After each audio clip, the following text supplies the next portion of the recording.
Haleluya, puji Tuhan, salam sejahtera bagi kita semua, keluarga besar GPDI LCD Magelang. Salam jumpa kembali dalam Renungan 79 hari ini.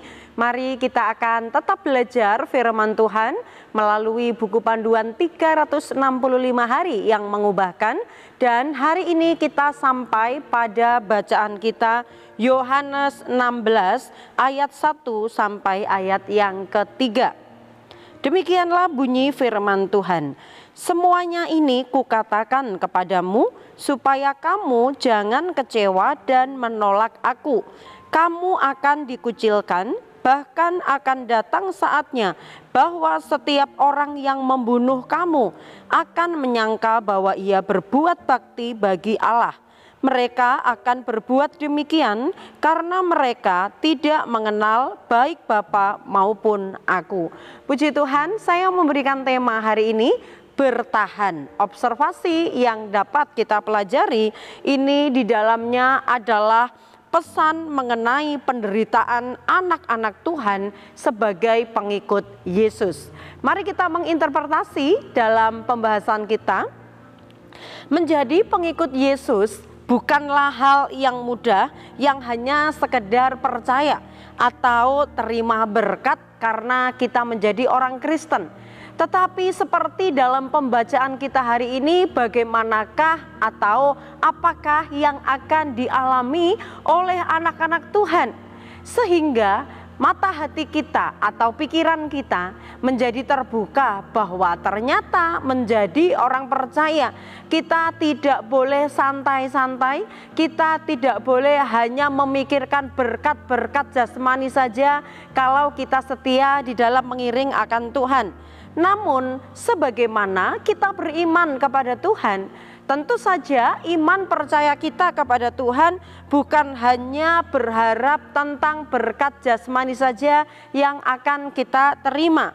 Namun perjuangan menghadapi penderitaan sebagai pengikut Kristus itu juga harus menjadi persiapan rohani di dalam hidup kita. Perjuangan menghadapi penderitaan sebagai pengikut Yesus ini juga secara rohani adalah merupakan berkat. Sebab menderita karena Yesus itu juga adalah merupakan panggilan. Filipi 1 ayat 29 berkata demikian, sebab kepada kamu dikaruniakan bukan saja untuk percaya kepada Kristus, melainkan juga untuk menderita untuk Dia. 1 Petrus 2 ayat 21, sebab untuk itulah kamu dipanggil, karena Kristus pun telah menderita untuk kamu dan telah meninggalkan teladan bagimu supaya kamu mengikuti jejaknya.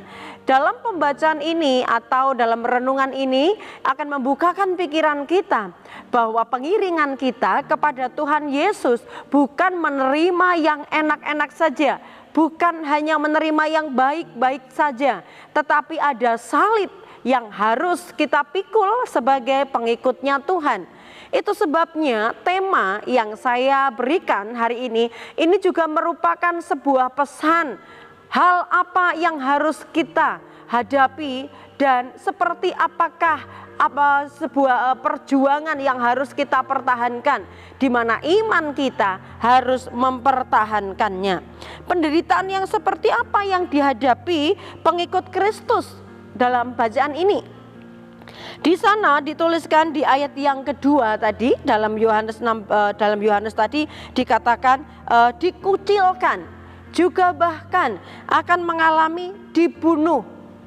Penderitaan yang dialami anak-anak Tuhan di akhir zaman itu sudah pernah dialami oleh pengikut-pengikut Tuhan, oleh nabi-nabi, di mana mereka juga mengalami penderitaan sebagai pemberita Injil, sebagai pengikut Yesus pada waktu lalu atau pada waktu yang lampau ya. Nah, orang-orang yang melakukan kejahatan itu membunuh, menyiksa, mengucilkan orang-orang yang percaya Yesus, dikatakan mereka tidak merasa bahwa itu melakukan sebuah kejahatan, tetapi justru menurut mereka itu adalah berbuat bakti kepada Allah mereka. Ya. Namun Tuhan kalau kita boleh belajar firman Tuhan, Tuhan itu tidak menutup mata bagi orang-orang percaya yang menghadapi penderitaan karena namanya. Dan pesan firman Tuhan sangat jelas bagi kita.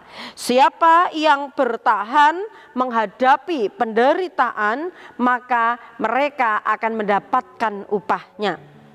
Orang-orang yang percaya dan bertahan menghadapi penderitaan, Tuhan memperhatikannya. Apa janji Tuhan bagi orang-orang yang bertahan menghadapi penderitaan seperti kata firman Tuhan ini? Kita melihat bahwa mereka akan menerima keselamatan atau kekekalan. Matius 10 ayat 22.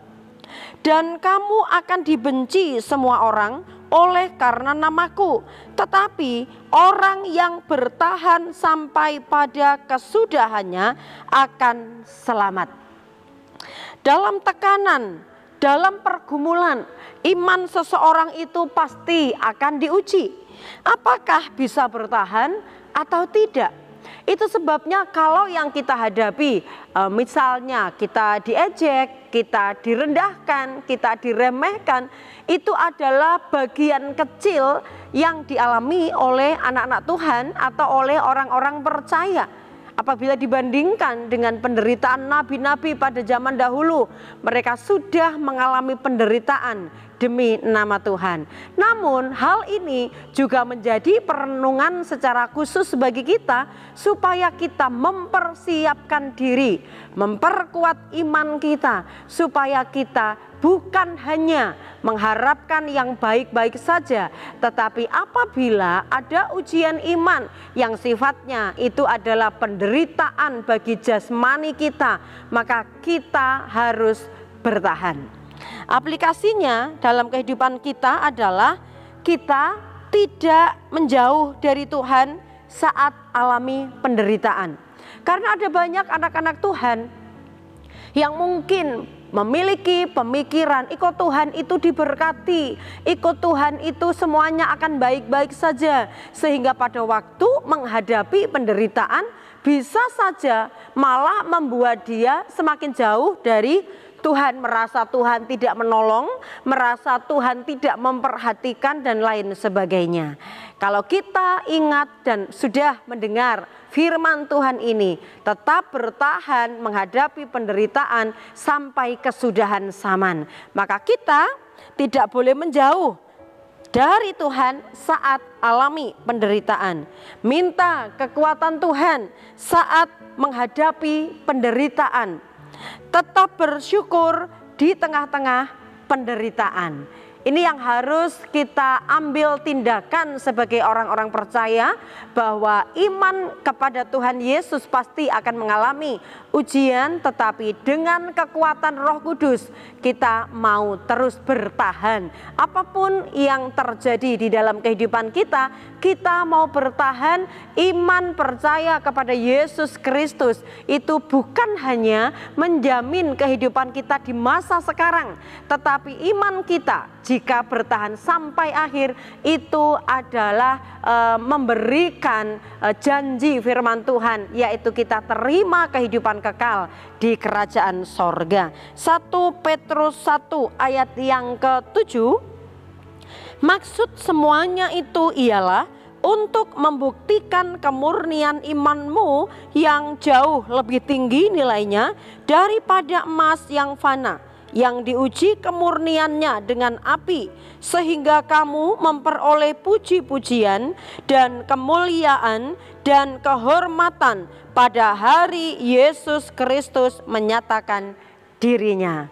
Mari kita di dalam menghadapi penderitaan tidak bersungut-sungut, tidak menjadi lemah. Ingat bahwa Yesus beserta dengan kita. Yesus senantiasa memperhatikan setiap penderitaan kita. Kalau kita boleh terus tetap bertahan sampai kepada kesudahannya, maka janji kemuliaan, kekekalan itu menjadi bagian kita, orang-orang yang percaya kepada Tuhan. Mari terus bertumbuh semakin kuat di dalam Tuhan. Kami percaya bahwa Bapak Ibu mengalami berkat-berkat Tuhan, dikuatkan, dihiburkan, melalui pemberitaan Renungan 79 setiap harinya. Terima kasih buat kesetiaan Bapak Ibu, dan apabila Bapak Ibu diberkati melalui firman Tuhan yang disampaikan oleh kami hamba-hamba Tuhan, Bapak Ibu ingin bersaksi atau menyampaikan pokok-pokok doa tertentu, Bapak Ibu dapat menyalurkannya melalui chat WhatsApp 0813 274 288. Mari kita semakin kuat, semakin mendoakan, semakin menguatkan satu sama lain, semakin sempurna menjelang kedatangan Kristus kali yang kedua. Mari kita tundukkan kepala berdoa menyambut firman Tuhan ini. Terima kasih Tuhan buat kekuatan dari firman-Mu, firman-Mu yang hidup, firman-Mu yang menguatkan, firman-Mu yang menghiburkan. Berkati kami supaya kami sebagai umat-umat-Mu dapat meresponi firman Tuhan dengan hati yang terbuka, dengan hati yang penuh iman kepada Tuhan, percaya bahwa firman-Mu ya dan amin, dan segala sesuatu yang tertulis melalui firman-Mu itu bertujuan menguatkan iman percaya kami kepada Tuhan. Berkati kami umat-umat-Mu, keluarga besar GPDI LCD Magelang, supaya kami semakin kuat dan berpegang teguh akan kebenaran firman Tuhan. Ya Tuhan, tolonglah agar firman itu selalu dekat kepada kami umat-umat-Mu, yakni di dalam mulut dan di dalam hati. Kami bersyukur, kami bersuka cita menerima firman-Mu dalam nama Yesus. Haleluya. Amin.